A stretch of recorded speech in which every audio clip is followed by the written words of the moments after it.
मैं अभी पहाड़ों में था, एक परिवार ने मुझे पहचान लिया और बहुत से परिवारों ने पहचान लिया। मैं उनके पास गया, उन्होंने मुझसे कहा हम आपको पहचानते हैं, हम आपको सुनते भी हैं। तो मैंने पूछा आप क्या करते हैं? उन्होंने बताया मैं ये करता हूं, मैं यहां पे काम करता हूं। मैंने कहा फिर अच्छा आप फिर सुसमाचार के लिए क्या करते हैं? उनके लिए एक अजीब सा क्वेश्चन था कि मुझे क्या करना है, मैं कौन सा पास्टर हूं, मुझे क्या करना है सुसमाचार के लिए? वो पास्टर्स का काम है, इवेंजलिस्ट का काम है, प्रेरितों का काम, मुझे क्या करना है? मैंने कहा नहीं, इवेंजलिज्म करना, प्रचार करना, परमेश्वर के बारे में बताना, यह सबका काम है। फिर से पढ़ेंगे, परमेश्वर ने कहा जो मेरी सेवा करेगा मेरा पिता उसका क्या करेगा? जब पीएम आपका आदर करता है, कोई सीएम आपको बुलाता है मेरे साथ लंच पे आओ, मेरे साथ डिनर करो, आपको आदर फील होता है। हां, जब पीएम कोई बुलाता है आपको आदर फील होता है। सोचो ये राजाओं का राजा, जमीन और आसमान का मालिक, वो कह रहा है कि मैं तुझे आदर दूंगा। सुनो, एक आम आदमी बोलेगा मैं तेरे को एक महंगा गिफ्ट दूंगा, वो क्या दे देगा? एक फोन दे देगा, हाँ, एक आईफोन दे देगा।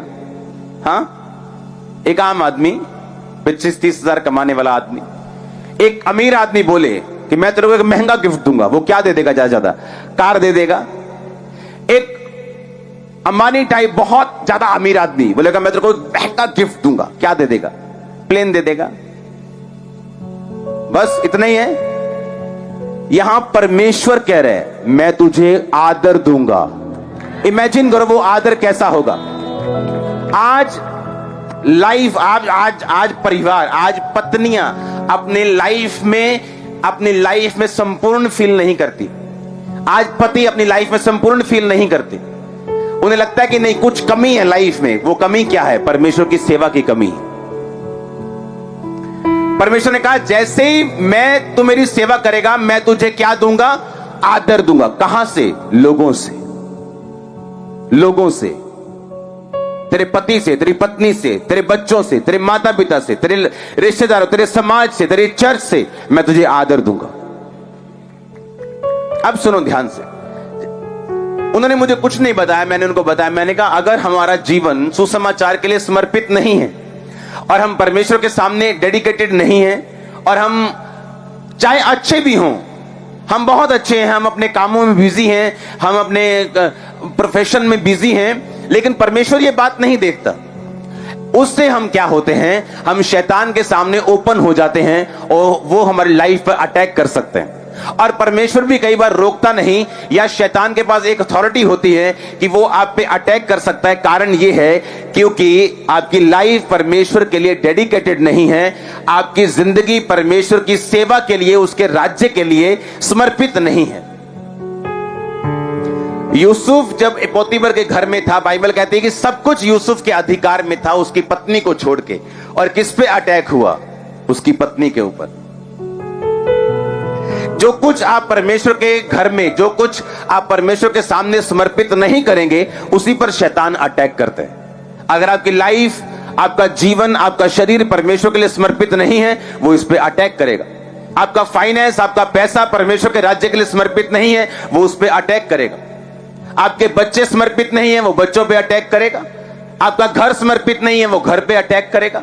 आपका बिजनेस समर्पित नहीं है, आप संडे भी दुकान खोलते हैं, आप छुट्टी भी नहीं करते हैं, आप सब कुछ करते हैं, लेकिन तब भी शैतान अटैक करेगा, क्योंकि आपका बिजनेस परमेश्वर के लिए समर्पित नहीं है। आप अपनी जॉब से डरते हैं कि आपके जॉब से आप परमेश्वर का सुसमाचार देंगे तो जॉब पे अटैक होंगे। आपकी जॉब परमेश्वर के लिए समर्पित नहीं है, और वही जॉब पे शैतान अटैक करते हैं। जब मैंने उन्हें सुसमाचार दे दिया, मैंने कहा आप जाओ और लोगों को बताओ, नहीं तो शैतान आप पे अटैक करेगा। तो थोड़ी देर में उन्होंने अपनी लाइफ को खोला। उन्होंने कहा कि हमारी लाइफ के ऊपर एक ये प्रॉब्लम है, एक ऐसा दिक्कत है हमें, और ये दिक्कत सॉल्व होनी चाहिए। तो मैंने कहा मैं आपको पहले से ही हल बता चुका हूं, मैंने आपकी प्रॉब्लम सुनी भी नहीं, लेकिन मैंने आपको बता दिया कि आप फंसे रहेंगे जब तक आप परमेश्वर के लिए समर्पित नहीं होंगे। आप समझ रहे मेरी बात को?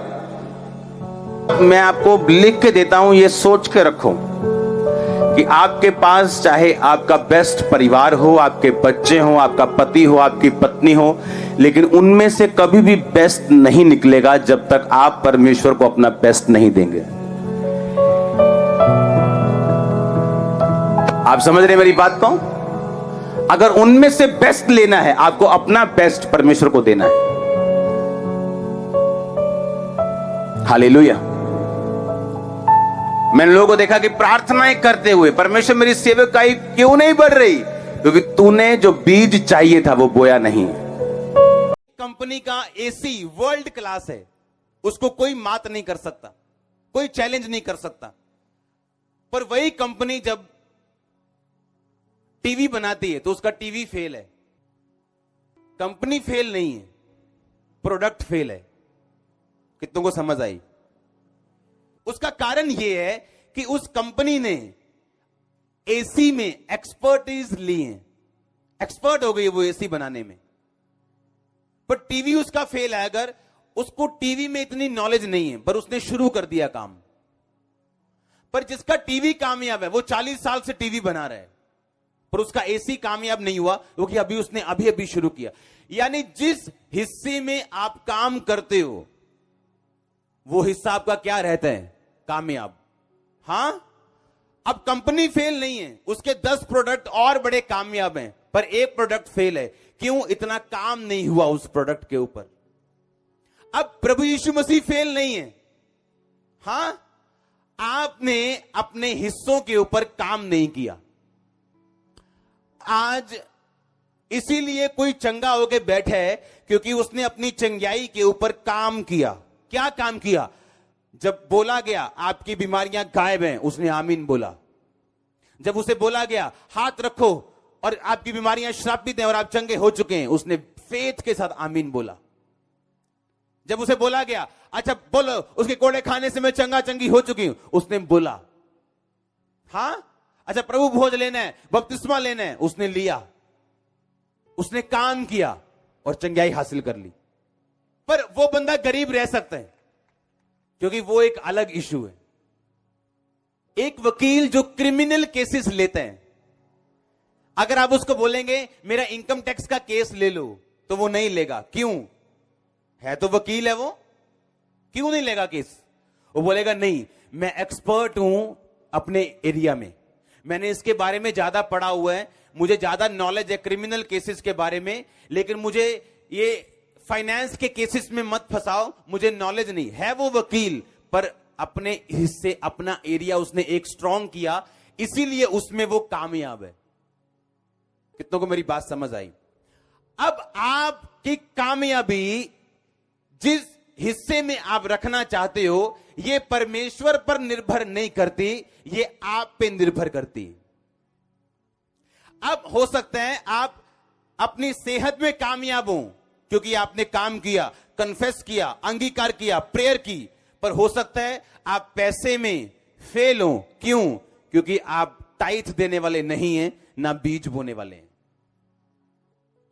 उसी तरह से एक क्रिश्चियन अपने सेहत में स्ट्रांग हो सकता है पर साथ में गरीब हो सकता है, क्योंकि अमीरी के लिए या उतनी बरकत के लिए कि मैं प्रभु का काम कर सकूं, मुझे बोने की जरूरत है। अगर मैं बोऊंगा नहीं, हो सकता है बाकी चीजें मेरी सही हो पर मेरा फाइनेंस सही नहीं होगा, क्योंकि मैंने अपने फाइनेंशियल लाइफ के ऊपर काम नहीं किया।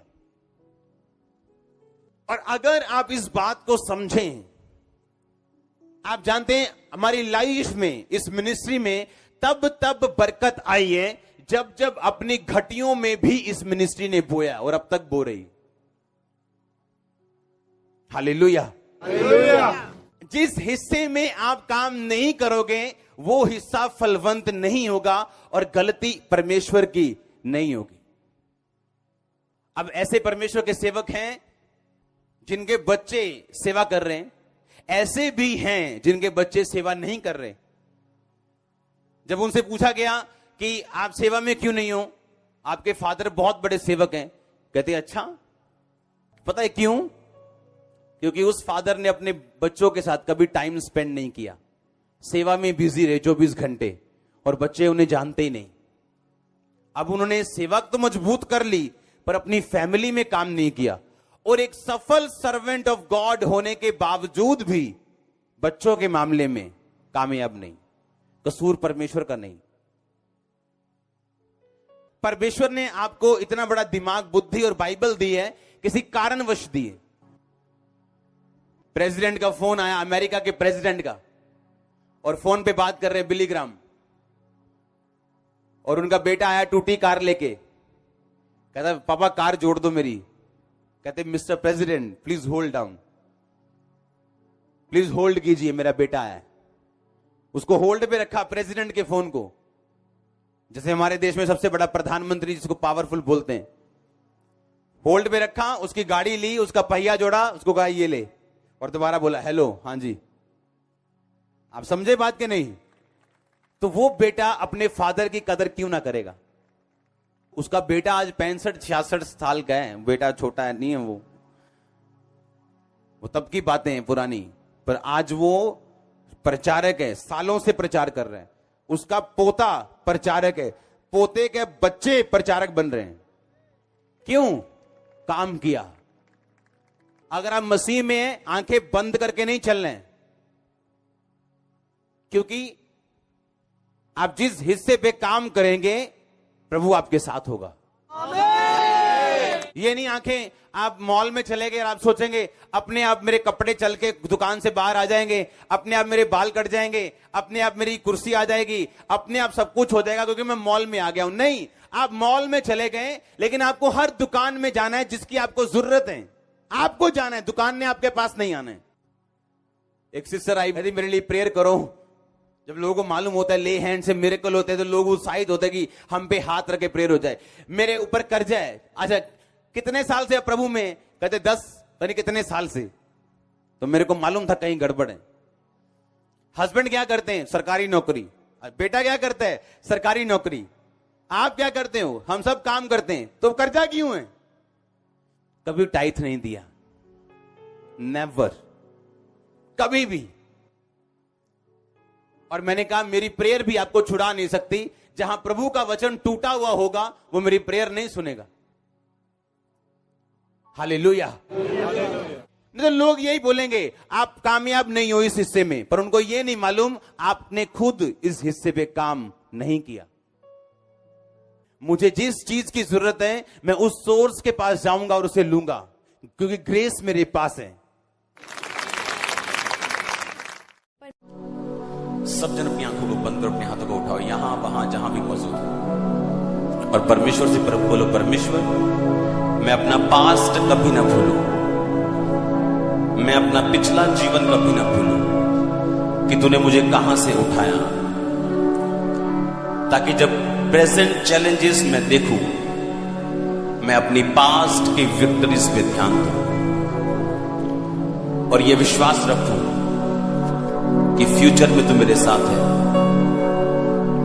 और प्रेजेंट में मेरे साथ है, और प्रेजेंट और फ्यूचर ये मेरा यीशु मसीह का नाम है। उठाओ अपने हाथों को, प्रेयर पॉइंट करो, प्रेयर पॉइंट के साथ ये अपना पास्ट कभी ना भूले। बोलो मैं मुश्किल समय कभी ना भूलूंगा। भूला नहीं, तुम भूलना नहीं, मुश्किल समय को भूलना नहीं, भूलना नहीं, तुम भूलना नहीं, कठिन समय को भूलना नहीं,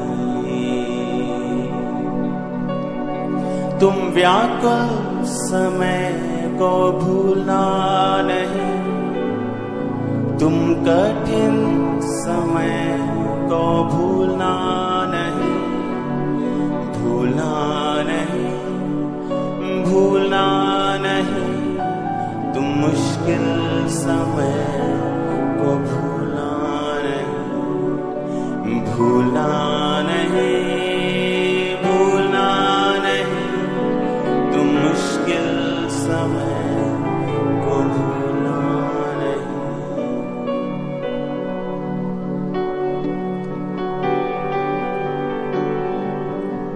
शैतानी है अपना पास्ट भूल जाना, जो खुदाबंद ने किया उसको भूल जाना, और रोते रहना उस चीज के लिए जो आज नहीं। अपने हाथ को उठाओ और रिपेंट करो और तौबा करो, तौबा करो, तौबा करो, तौबा करो अपने हाथ को उठा के।